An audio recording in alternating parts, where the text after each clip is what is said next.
Oi, turma. José Carlos de Luca, alguém me tocou. No capítulo de hoje, tenho fome e frio. Madre Teresa afirma que Jesus tem fome de amor. Confesso que é um aspecto de Jesus no qual eu nunca havia pensado.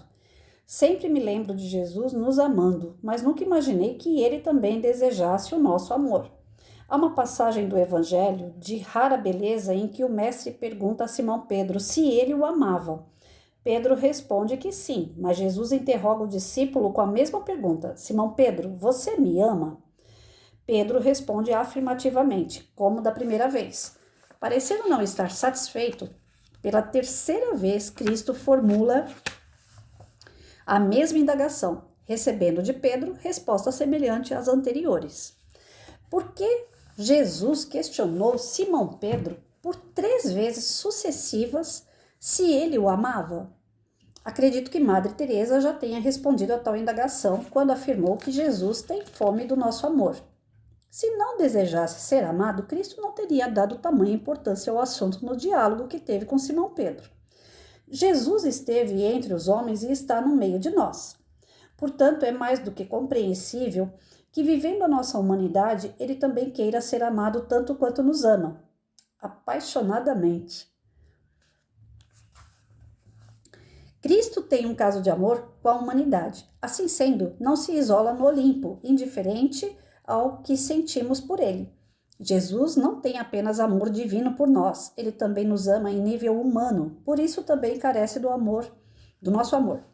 Em muitas passagens do Evangelho, Jesus se refere como sendo filho do homem, dando a entender que era um Messias diferente daquele que as pessoas esperavam, pois a sua condição de enviado de Deus não impediria de ser um homem normal, simples, submetido às contingências humanas de alegria e tristeza, dor e sofrimento. E por que não dizer de amar e ser amado? Tanto é assim que o filho do homem chorou quando soube da morte de seu amigo Lázaro.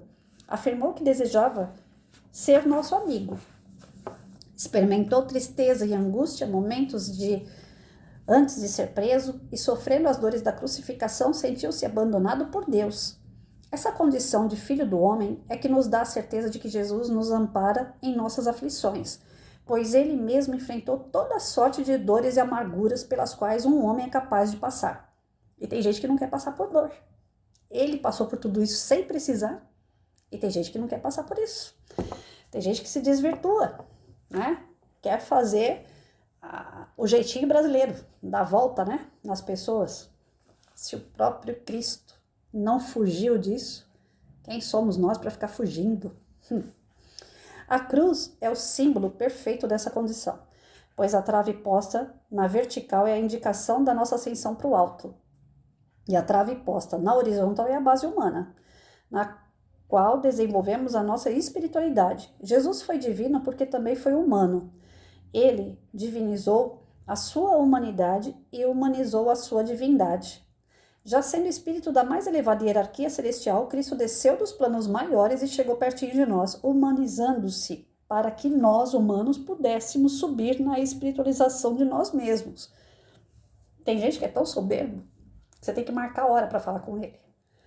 Jesus não fez isso, né? Eu acredito que numa empresa tem que ter, né, a disciplina, ninguém vai ficar chegando lá e, opa, quero falar com o dono. Mas no dia a dia, quantas pessoas estão do nosso lado e ele fala, agora não tenho tempo para você, né? Depois a gente vê, depois a gente agenda, depois a gente marca.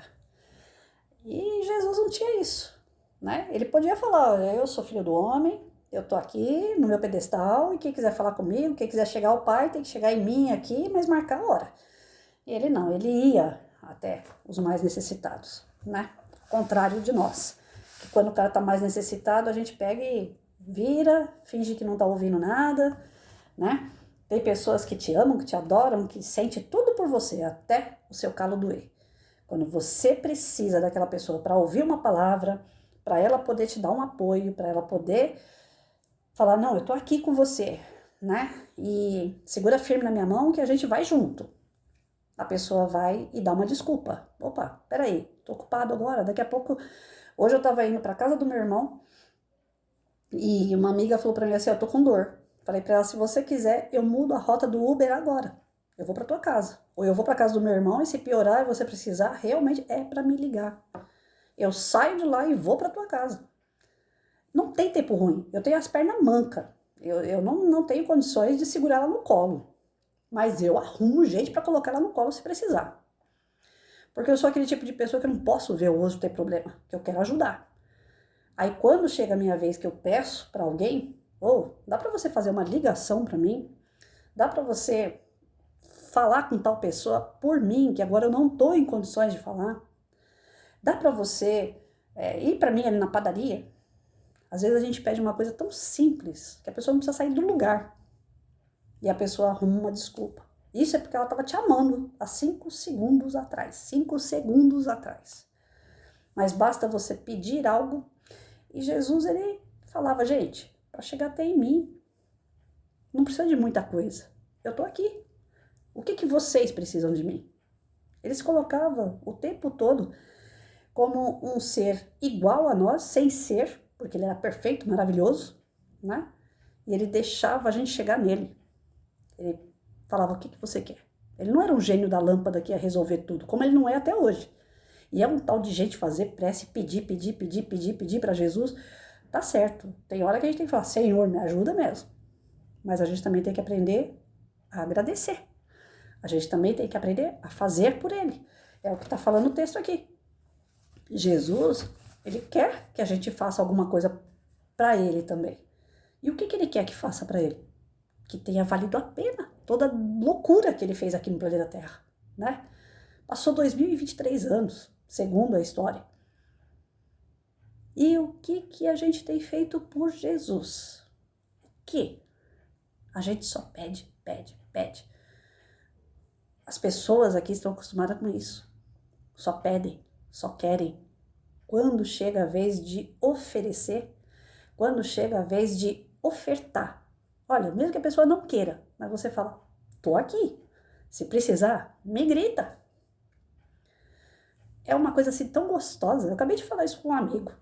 Ele falou assim, tá muito bom, né? Você faz uns áudios, você faz o bem para as pessoas através das suas mensagens e tal. Eu falei para ele, eu aprendi com você. No dia que eu mais precisava de ouvir um chacoalhão, eu não queria ouvir, vai ficar tudo bem, né? Não, eu queria ouvir um chacoalhão. Aquele dia eu precisava de ouvir um chacoalhão e foi esse amigo que me chacoalhou. Por escuta aqui, você é mulher, você não precisa passar por isso. Sai dessa. Esse cara era em relação ao relacionamento, né? Esse cara não te merece. Tá fazendo você sofrer, não é bom para você. Cai fora. Enquanto todo mundo falava assim, né? Todo mundo tem medo de se meter em briga de marido e mulher, ninguém quer meter a colher, né? Mas ele não, ele deu aquele chacoalhão. Eu falei, eu acho que se Jesus estivesse aqui naquela hora, ele tinha até me virado e dado uns tapas em mim, porque eu tava agindo que nem criança mimada. Eu falei, eu não quero largar, não quero deixar, eu quero tentar. Mas tá te fazendo mal, criatura, então larga. Então, às vezes, a ajuda que vem não é ajuda financeira. Agora, o que acontece, pessoas extrapolar e ligar pedindo dinheiro, pedindo, né, coisas incabíveis, lógico, aí é abuso. Mas Jesus não quer dinheiro. Ele não quer nada que você não possa dar. O que é que você pode dar para Jesus hoje? Ele pede tanto que a gente seja humilde, que a gente seja pacífico, que a gente seja amoroso, que a gente faça o bem ao outro como gostaria que fizesse com a gente. Então, aquilo que ele pede não é nada demais. Talvez seja difícil para pouca massa cinzenta que a gente tem, mas não é impossível. Tem que treinar. Tem coisas que a gente tem que treinar, a gente não está acostumado. Jesus deseja ser amado. E amá-lo representa para nós a verdadeira comunhão com ele, com inegáveis reflexos positivos em nossa vida. Cabe a nós perguntar de que forma poderíamos amar Cristo verdadeiramente. Hoje eu vi uma palestra que falava o verdadeiro cristão. Quem é o verdadeiro cristão? Aquele que segue Jesus. Então, eu não preciso sair por aí falando, eu sou espírita cristã, né? Eu sou cristã. Mas você é evangélica porque você está falando que é cristã? Não, não é só evangélico que é cristão. Cristão é todo aquele que segue Cristo. Então, eu não sou perfeita, mas eu tento seguir o mestre. É uma palavra difícil essa tentar, porque dá uma sensação de que eu não sou capaz. Eu tô tentando, então parece que eu não sou capaz. Eu não gosto muito dessa palavra. Mas tem coisas que é tentativa mesmo. Como é que eu posso falar assim, não, eu sou totalmente cristã? Não sou. Então, eu tô tentando, né?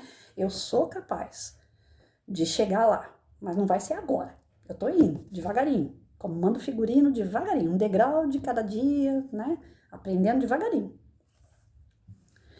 Talvez a pergunta mais acertada seja esta: de que maneira Jesus gostaria de ser amado? Creio que ele mesmo desvendou o segredo, quando dialogava com Simão Pedro. A cada resposta que Pedro dava a Jesus, dizendo que o amava, o mestre respondia, ele respondia, tome conta das minhas ovelhas. Jesus quer que amemos cuidando de suas ovelhas, ele não pede mais nada para si. Ele não quer presentes, ele não quer sacrifícios, ele não quer cerimônias. O Divino Mestre apenas quer que tomemos conta das ovelhas do seu rebanho, sobretudo das ovelhas esquecidas pelo mundo, ou seja, fazer o bem para quem é perto da gente, para quem a gente ama, para quem a gente é guti-guti, é fácil. É justamente para aqueles que a gente teve problema, aqueles que a gente teve embate, é para aqueles que estão precisando mais do que nós, porque estão num patamar de conhecimento inferior ao nosso. É lá que a gente tem que chegar, porque chegar subindo é fácil, né? O outro puxa a gente vai.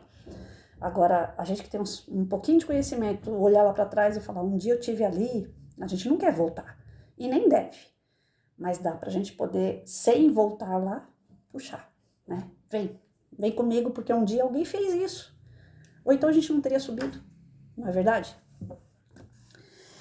Todas as vezes em que socorremos alguém em aflição, estamos socorrendo o próprio Jesus, que se esconde no rosto dos que sofrem, tanto as vicissitudes do corpo como do espírito, sejam eles pobres ou ricos. E quando fechamos o nosso amor para as pessoas, estamos também negando o nosso amor ao Cristo.